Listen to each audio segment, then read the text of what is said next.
Praise the lord. ఈరోజు దేవుని జీవవాక్యం నిర్గమాకాండము 19వ అధ్యాయము 4వ వచనము.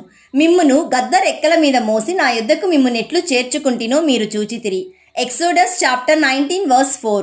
You know how I carried you on eagle's wings and brought you to myself. ఇక్కడ గద్ద రెక్కల మీద మోయుట అంటే పదిలంగా, క్షేమంగా, సురక్షితంగా నిన్ను కాపాడుట.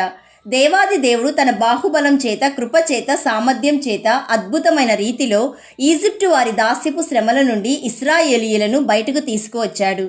అప్పుడు సర్వశక్తి కలిగిన దేవుడు ఈ మాట చెప్తున్నాడు.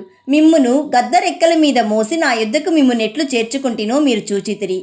ప్రియ సహోదరి సహోదరుడా, యేసయ్య సర్వశక్తి గల దేవుడు, బలవంతుడు, కృపగల దేవుడు. ఈరోజు నిన్ను తన సన్నిధికి నడిపించడానికి తన జీవవాక్యం నీ దగ్గరకు పంపాడు.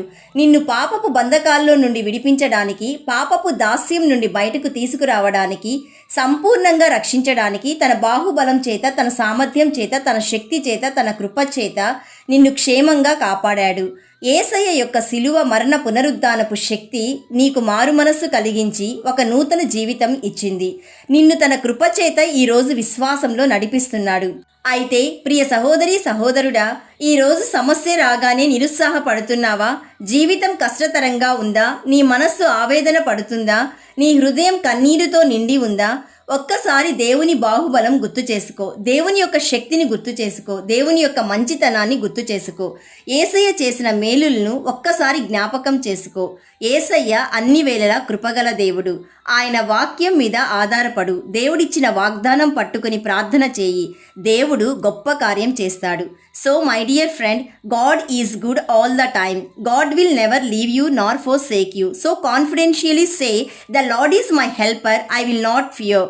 కాబట్టి భయపడకుము, యేసయ్య నీ దేవుడై ఉన్నాడు. దిగులు పడకుము, ఆయన నిన్ను బలపర్చును. ఈ వాగ్దానం నీ జీవితంలో నెరవేరాలని మేం ప్రార్థిస్తున్నాము. నమ్మిన వారందరూ ప్రార్థనలో ఏకీభవించండి. యేసయ్య, ఈరోజు మాకిచ్చిన జీవవాక్యమును బట్టి నిన్ను స్తుతిస్తున్నాము. తండ్రి, ప్రతిరోజు నీ రెక్కల క్రింద మమ్ములను, మా కుటుంబాలను సురక్షితంగా భద్రపరుస్తున్నందుకు మీ కృతజ్ఞతాస్తుతులు.